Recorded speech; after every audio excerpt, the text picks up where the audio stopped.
여러분 안녕하십니까? 오늘 신축년에 여러분들한테 전부 다 합격의 소식을 전해드려야 될 텐데 주말을 맞이해서 간단하게 투기 과열지구에 대해서 정리를 좀 하려고 합니다. 좀 간단하니까 지금 제가 정리하는 것만 여러분 수시로 몇 번 보면 투기 과열지구는 다 맞춰요. 그래서 투기 과열지구 언론에서 뉴스가 그렇게 나오는데 과연 뭐 하려고 만드는 제도인지 한번 볼게요. 일단 투기과열지구를 지정하는 것, 시험용으로는 그 지정권자라든가 이쪽 관련된 거는 꼭 주의해야 돼요. 이 투기과열지구는 국토교통부 장관도 지정하고 시도지사가 지정을 해요. 주거정책 심의 거쳐서 투기과열지구 지정 해제할 수 있다 해놓고, 자, 그러면 여기서 우리 주택법에서 분양가 상한제 적용 지역하고 그 다음에 조정 대상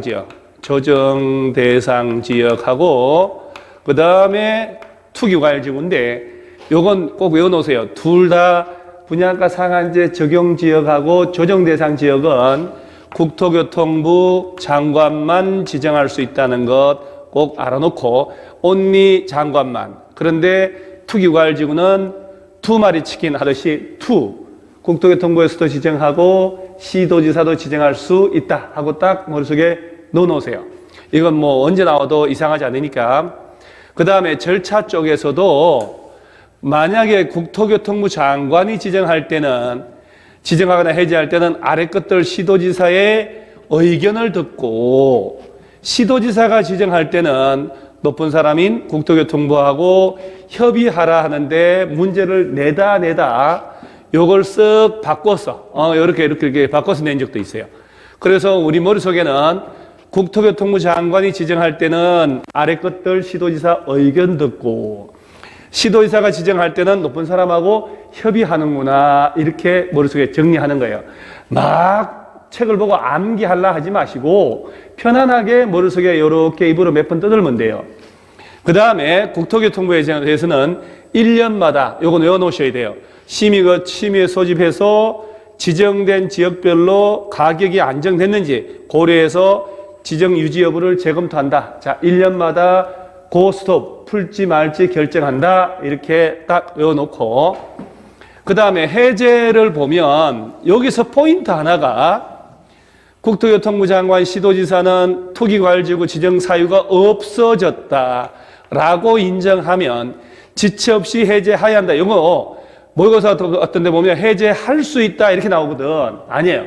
지정 사유가 없어지면 지체 없이 해제하여야 한다라고 강행 규정으로 돼 있다는 거 하나 알아놓고, 그 다음에 해제해달라고 요청하는 게 있는데, 투기과열지구 지정된 지역에 요 시도지사나 국토교통부 장관 지정했을 때 시군구청장, 즉 자치단체에서는 해당 지역의 주택가격이 안정돼 가지고 사유가 없어졌다 그러면 직접 해제는 못하니까 국토교통부나 시도지사한테 해제해달라고 요청하는데, 요걸 객관식에서 해당 지역 주민들이나 그 지역의 토지 등의 지주들이 가서 풀어달라고 요청할 수 있다, 이렇게 만들기도 해요. 그래서 시도지사나 시군구, 즉 지자체에서는 국토교통부나 시도에 가서 풀어주세요 라고 요청하는 제도가 있구나 라고 알아놓으면 돼요. 그 다음에 가장 이제 객관식에서 주의할 점이, 투기과열지구를 아무 데나 지정하는 게 아니고 이런 데가 있으면 지정한다, 요런 게 바로 객관식용이에요. 객관식용.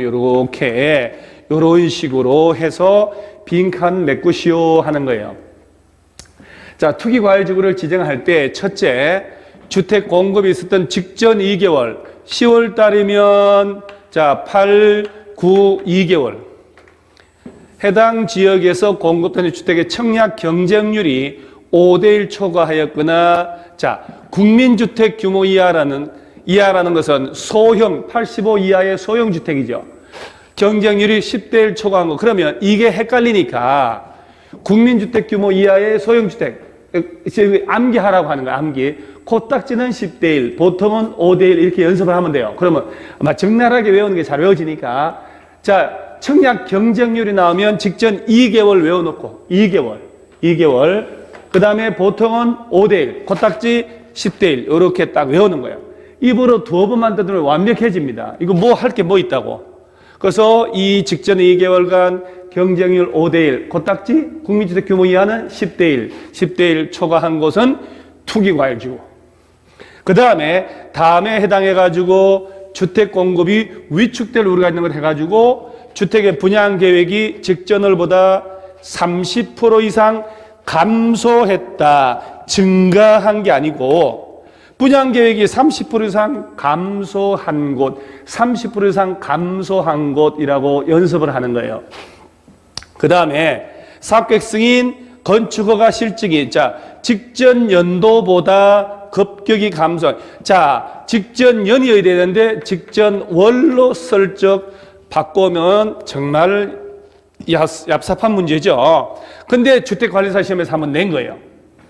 직전 월 아니고 직전 연도보다 급격히 감소한 곳. 그러면서 신도시 개발이나 주택의 전매행위 성행 등으로 투기, 주거불안의 우려가 있는 곳으로서 다음에 해당하는 곳에서 요 두 개. 시도별 주택 보급률, 시도별 자가주택 비율이 전국 평균 이하인 곳인데 초과하는 곳으로 바꿔서 시험 낸단 말이에요. 전국 평균 이하 보급률이 자가주택 비율이 전국 평균 이하인 곳이거나, 자, 사업계획 승인, 건축허가 실적이 직전 연보다 급격히 감소했거나 직전 월보다 30% 이상 분양계획이 감소했거나 5대 1, 10대 1, 코딱지 10대 1, 2개월. 그래서 이걸 한 서너 번만 보면 돼요. 이 중에 하나에 해당하면 국토교통부 장관 또는 시도지사가 투기과열지구를 지정합니다. 그러면 결론이 나와야 돼요. 자, 투기과열지구는 왜 지정할까? 당첨된 분양권의 전매를 못하는 제도입니다. 분양권의 전매를 못한다. 자, 그러면 언제부터 언제까지냐? 이게 중요한 개념이에요. 투기과열지구에서 건설 공단 주택의 입주자로 선정된 지위는 자, 해당 주택의 입주자로 선정된 날부터예요. 공급 계약이고 뭐고 관계없어. 선정이 된 날부터 해당 주택에 대한 소유권 이전 등기일까지 기간 동안 전매 못한다. 제가 오늘 뉴스에요. 집을 하나 가지고 있는데 분양권을 취득했다. 그러면 2주택이 되는데 분양권에 취득했을 때 언제부터 주택으로 보냐 할 때 그때도 국토교통부에서 유권 해석이 입주자로 선정된 날부터 주택으로 보겠다라고 발표했거든요. 그래서 투기과열지구 지정되면 내가 분양 신청을 해서 당첨이 되잖아요. 그러면 그 입주자로 선정된 그날부터 나는 못 팔아. 언제까지 못 파냐? 내가 잔금 치르고 내 명의로 이전 등기하고 입주를 하니까 등기일까지 기간 동안 못 판다 이렇게 해요. 이 표현을 연습하셔야 돼요. 이 경우 그 기간이 5년 초과하면 전매 기간은 5년을 한다는 얘기는 5년이 넘도록 건설회사가 등기 안 해주고 짓다 말다 하면 5년 지나면 그때부터는 분양권을 마음대로 팔아도 된다는 얘기인데 그런 주택에 분양권이 팔리겠습니까? 자, 그렇다면 건설회사 사업주체가 입주자를 모집해요. 투기과열지구 안에. 그래서 갑이라는 사람이 분양 신청해서 당첨이 됐어. 당첨돼서 3월 5일 날 당첨자 발표, 입주자로 선정이 된 날이에요. 선정돼서 4월 5일, 4월 6일 이틀간 계약을 한다라고 해요. 그러면 자, 계약 체결을 4월 5일 날 했다. 당첨자 발표는 3월 5일 날 했잖아요. 그럼 갑이라는 사람은 당첨됐다. 투기과열지구안에서. 그럼 언제부터 팔아먹을 수 없다는 거예요? 입주자로 선정된 날부터요. 자, 그럼 언제까지냐? 자, 한 달 뒤에 4월 5일 날 첫날에 내가, 자, 요걸 사례를 잘 이해를 하셔야 돼요. 5억짜리 당첨이 됐다 그러면 계약을 할 때 계약기간, 1차 계약기간 보통 한 이틀 주거든요. 10%를 계약금으로 간다라고 하면 5천만 원 주고 4월 5일 날 계약을 했다 쳐요. 공급계약. 자, 그리고 계약을 하고, 자, 이제 건설회사가 사업주체가 아파트를 건설해요. 그럼 중간중간에 중도금이 들어가요. 중도금이 이렇게. 자, 만약에 2018년도 3월 5일이면 보통 아파트 지을 때 한 2년 걸린다 치고 2020년 예를 들어서 뭐 5월 5일 날 건설회사가 다 지었다 그러면 그래서 사용 검사를 다 받고 자, 건설회사 이름으로 정상적으로는 보존 등기를 해요. 자, 5월 5일이다 치고 사용 검사를 받고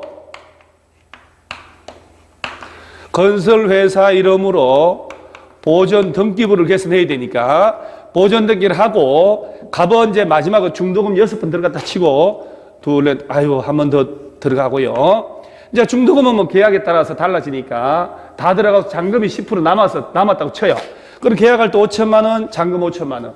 그러면 갑하고 건설회사가 이제 잔금을 10%의 잔금을 지급하면 건설회사는 갑 이름으로 소유권 이전 등기를 쳐주는 거예요. 그래서 건설회사는 1000세대 아파트를 지으면 1000세대를 사업주체 이름으로 보존 등기를 하고 그 다음 입주자 이름으로 이전 등기가 들어가요. 그래서 법무사 사무실에서 대규모 아파트 단지를 등기 업무를 오더를 따면 돈 많이 벌어요. 그래서 애지간한 건설회사는 자체 법무팀이 있는 거예요. 법무사를 고용해서. 그러면 가변한 사람이 투기과열지구에서 아파트 분양신청에 당첨되면 이 사람은 입주자로 선정된 그날부터 자기가 잔금을 치르고 여기 잔금이라고 써 10% 잔금을 치르고 자기 명의로 이전 등기, 소유권 이전 등기까지 할 때까지 기간 동안 못 판다 이 말이에요. 그러면 내 명의로 등기를 하면 그때는 분양권이 아니고 나의 주택이 되는 거예요. 그래서 투기과열지구는 당첨된 분양권에 눈에 보이지 않는 분양권의 지위를 못 팔게 하는 거예요. 언제부터? 입주자로 선정된 날부터 언제까지? 내 명의로 소유권 이전 등기 할 때까지 기간 동안 못 판다. 그런데 건설회사가 지은 진짜 그의 계약을 하고 6년째, 7년째 짓는 동 마는 동 하고 있어. 5년 넘었죠. 그러면 그 경우 그 기간이 5년 초과하면 전매장에 5년까지만 제한할 수 있다는 얘기예요. 6년째 짓고 있다. 내 명의로 등기 안 해주고 그러면 분양권을 팔 수도 있다는 얘기예요. 더 별로 인기 없다는 얘기죠. 자, 그러면 제일 먼저 시험에 잘 나오는 거. 투기과열지구 안에서는 입주자로 선정된 날부터 5년간 분양권을 전매할 수 없다라고 하는 거예요. 그럼 틀리죠. 5년간 그러면 안 되지. 선정되고 계약을 하고 다 짓는 기간이 한 2년 정도 걸린단 말이에요. 그리고 내 명의로 이전 등기 칠 때까지만 못 파는 거예요. 만약에 5년이라 그러면 2년 만에 등기를 하면 앞으로 3년 더 채워야 된다는 얘기니까 말이 안 되잖아요. 그리고 내 명의로 등기를 하면 이건 분양권이 아니고 나의 집이 되는 거예요. 나의 집이. 그러니까 투기과열지구는 결론은 입주자로 선정된 지위, 즉 분양권을 못 파는 제도구나 이렇게 하는 거야. 언제부터 못 판다고? 입주자로 선정된 날부터 언제까지? 내 명의로 소유권 이전 등기를 할 때까지 기간 동안 못 판다. 이게 등기할 때 입주하는 게 원칙이니까 입주 후 전매 가능이란 말이 여기서 나오는 거예요. 내가 입주할 때가 전매하지 마라. 5년간 못 판다 이렇게 하면 안 된단 말이에요. 그런데 자, 이게 이제 전매 제한 기간이에요. 예외가 있어야 되겠죠. 이거 이 두 가지가 중요한 거예요. 요거하고 예외해서 투기과열지구 지정됐다 하더라도 입주자로 선정되다 장의 생업상 사정 등으로 불가피하다고 인정하고 다음 해당에서 사업주체의 동의를 받은 경우는 전매제한을 적용하지 않는다. 자, 여러분, 서울시 25개 구 전부가 투기과열지구입니다. 그러면 입주자로 선정된 날부터 내 명의로 잔금 치러서 등기할 때까지 못 파는데 그러면 내가 계약을 하고 중도금을 2번 들어간 상태에서 남아있잖아 아직도. 그런데 해외로 이민을 가게 됐다. 해외 지사장으로 발령받아서 한 4, 5년 가야 되겠다. 식구들 다 데리고 간다. 그러면 팔아야지. 그런 예외가 있다 이 말입니다. 그래서 투기과열지구 안에 입주자로 선정된 분양권이라도 세대원의 건무, 생업상 사정이나 질병, 취학, 결혼으로 인하여 세대원 이런 거 전원이 다른 광역시 특별자치시, 특별자치도 시군으로 이전할 때는 돼요. 전부. 그래서 양천구 목동에서 아파트 당첨됐는데 투기과열지구 중도금을 2번 내다가 내가 부산으로 제주도로 발령받아서 식구들 다 데리고 간다. 일부만 가면 안 돼요. 그래서 전부 데려간다 그러면 분양권 팔아도 돼. 그 다음에 다만 중요한 건 수도권으로 이전하는 경우는 제외한다 해서 만약에 양천구 목동에서 부천으로 간다. 부천 투기과열지구대 서울로 온다. 그거는 허용이 안 돼. 수도권이 아닌 곳으로 갈 때만 전원 식구들 다 보따리 지고 내려갈 때만 팔 수 있는 거예요. 이때도 사업주체 동의 받아야 되고. 자, 두 번째, 상속에 따라서 취득한 주택으로 세대원 전원. 자, 내가 보세요. 이 얘기예요. 갑이 당첨이 됐죠. 선정돼서 중도금 내다가 갑의 아버지께서 돌아가신 거예요. 아이고, 갑의 아버지가 돌아가시면서 1301호 아파트 한 채 상속을 내가 받은 거잖아요. 그럼 상속받은 주택으로 식구들 마누라하고 애 둘이 있다. 냈다 상속받은 주택에 들어가면서 분양권 파는 건 된다는 얘기예요.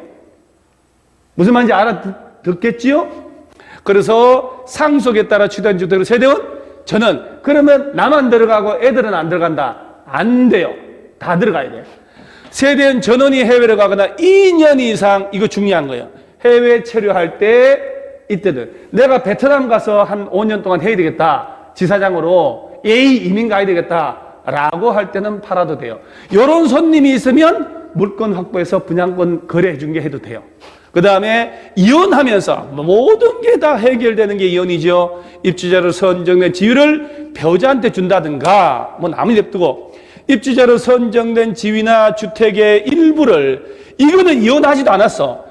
부부인 상태에서 배우자에게 증여하는 것도 허용이 됩니다. 자, 이럴 때도 이런 사유에도 사업주체의 뭘 받아야 동의받으면 된다 이 말이에요. 이거 뭐 별것 아닌데. 그래서 이 정도만 연습을 해놓으세요. 이 정도만. 아하, 투기과열지구안에 입주자로 선정된 분양권을 가진 내가 중도금 내는 와중에 요 중에 하나에 해당하면 에이 팔아도 되는구나. 사업주체 동의받으면 이렇게. 요거는 이혼한 게 아니에요. 배우자에게 입주자로 선정된 지위나 주택의 일부를 요거는 뭐 투기과열지구나가 요건 주택이란 말보다는 요걸 일부를 준다든가 이혼하면서 네 가져가라. 이런 건 너 가져가. 내가 다 줄 테니까. 이런 경우는 된단 말이에요. 그 다음에 요거는 위반하면 어떡하냐. 아니 좀 전에 전매 제한의 허용 사유도 아닌데 만약에 중도금 2번 낸 상태에서 갑이 을한테 피 5천만 원 받고 당신의 분양권을 팔았단 말이에요. 그럼 어떻게 되냐. 첫째, 사업주체의 환매라는 건 사업주체가 되사버립니다. 볼게요. 전매의 제한을 위반하여 주택 입주자로 선정된 지위에 전매가 이루어졌다. 갑이 을한테 팔았다 그러면 사업주체가 매입 비용을 자, 사업주체가 산 비용, 받은 돈이 있을 거란 말이에요. 그 분양권 매수 산 사람한테 지급을 하면 그 지급한 날에 사업주체가 해당 입주자로 선정된 지위를 취득한 것으로 본다라고 하는 거예요. 그럼 사업주체가 만약에 1억 5천만 원을 받은 상태라면 1억 5천만 원을 을한테 주는 거예요. 즉, 예를 들어서 만약에 을이 갑한테 분양권을 샀다. 그러면 지출한 돈이 있을 거 아니에요. 그 돈의 피는 고려하지 않아요. 피는 고려해. 얘가 지금 1억 5천이 들어간 상태에서 을이 1억 5천 플러스 5천 더 줬다. 그러면 사업주체가 1억 5천을 얘한테 줘버려. 줘버리면 분양권의 지위는 사업주체가 취득한 것으로 본다 해서 자동으로 넘어와요. 돈 주고 팔아라 할 필요도 없어. 그래서 분양권 전매에다가 적발되면 사업주체는 그 분양권 산 사람한테 받은 돈을 줘서 다시 되사가 버립니다. 두 번째, 입주자 자격에 제한해서 이것도 알아놔야 돼. 국토교통부 장관은 전매 제한을 위반한 자에 대해서는 10년 범위에서 그 국토교통부 령의 내용은 다 다릅니다만 최대 10년 범위에서 주택의 입주자 자격을 제한하도록 전산으로 올려버립니다. 그래서 사업주체 환매, 입주자 자격의 제한 다음이 신고 포상금 제도도 있어.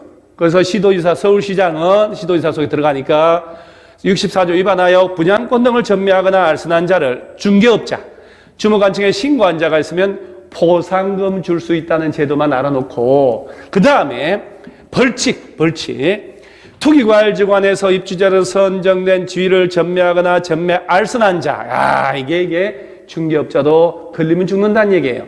징역 3년 이하 징역 또는 3천만 원 이하 벌금형이에요. 3년 3천만 원, 3년 3천만 원. 그런데 전매 제한에 위반한 행위를 한 자로서 위반 행위로 얻은 이익의 3배에 해당하는 금액이 3천만 원 초과한다. 그러면 피해를 2천만 원 받았다. 3배가 6천만 원이잖아요. 그러면 그 6천원이 3천만 초과했으니까 그때는 3년 이하 징역 또는 이익의 3배에 해당하는 금액 이하 벌금 때려버려요. 6천만 원 벌금 때립니다. 그래서 얻은 이익에 분양권을 팔아서 그 피해를 받아서 얻은 이익이 있을 거 아니에요. 내가 5천만 원 벌었다. 5천만 원의 3배가 1억 5천이잖아요. 3천 초과했죠. 그 얻은 이익의 3배인 1억 5천만 원에 해당하는 벌금을 때려버립니다. 이게 투기과열지구예요. 그러면 여기까지 한 건데 예시 문제 실제 시험에 어떻게 나왔는가 볼까요? 금방 배웠는데 금방 배운 내용이 술술술 풀려야지. 그러면 자신감이 생겨요. 그럼 머릿속에 투기과열지구가 쫙 정리가 되고, 투기과열지구 옳은 것은 국토교통부 장관 또는 시도지사가 지정한다고 그랬고, 장관이 지정할 때 시도지사 의견 듣고 시도지사는 장관하고 협의한다고 그랬는데, 국토교통부 장관이 지정 해제할 때 시군구청장과 협의가 웬일이냐 이렇게 됩니다. 시군구하고는 만나지도 않아. 따라서 장관님이 지정할 때 관할 시도지사의 의견 들어야 된다 하는 걸 이런 식으로 바꿔놓죠. 투기과열지구 지정 후에 해당 지역 주택가격이 안정돼가지고 지정사유가 없어진 경우, 잘 보세요. 해당 지역 거주하는 법령에 정한 수 이상의 토지 소유자들은 시도지사한테 해제해달라고 요청한다.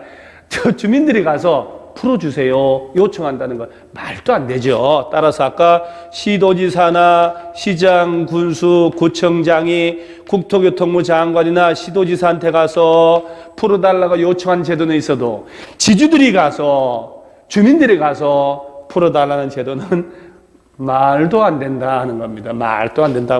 말이 안 되잖아요. 근데 대충 보는 사람은 또 맞다고 한단 말이에요. 3번에 국토교통부 장관은 아까 1년마다 유지 여부를 결정한다고 그랬죠. 맞는 말이죠. 4번 볼까요? 투기과열지구에서 제한되는 전매는 상속의 경우를 포함하여, 말이 안 되죠. 무슨 얘기냐면 보세요. 투기과열지구에 갑이 당첨됐죠.